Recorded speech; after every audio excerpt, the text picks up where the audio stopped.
asiibuddwa yabadde wakusigala wano okumala ennaku nga bakyamumonitoringa naye olwaleero ku makya bamukozeeko bamulongoosezza bakoze minor surgery okugyamu obupapajjo obwo bu fragments obwatiyagas kanisa obwabadde bumuyingidde mu kigere kubanga obwo bwabadde bweraliikiriza abasawo naye bu fragments obwo bamulongoosezza ku makya ne babugyamu n'asaba oba basobola okumusiibula kubanga embeera wano ebadde etandise okwonoonekamuko okuviira ddala ekiro wabadde wajjawo wano ba state operatives nga bali mu ngoye ezaleeya nga batisatisa eddwaliro mutuwe medical records zirina kubeera za kyama za mukyala we ne family naye nga balemerako ekyomukisa omulungi eddwaliro ligaana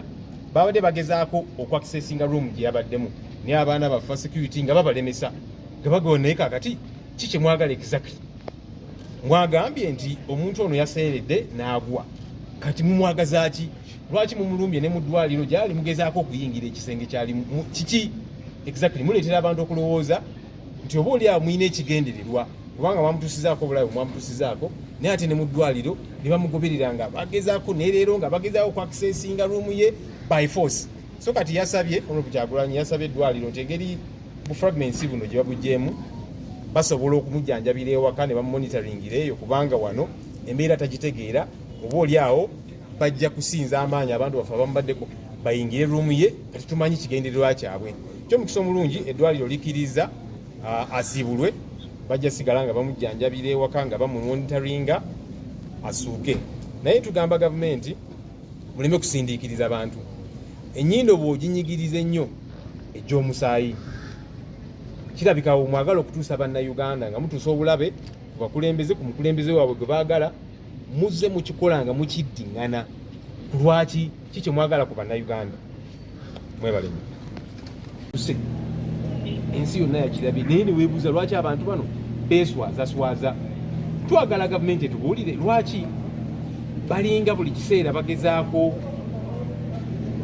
okutuusa obulabe mukulembeze waffe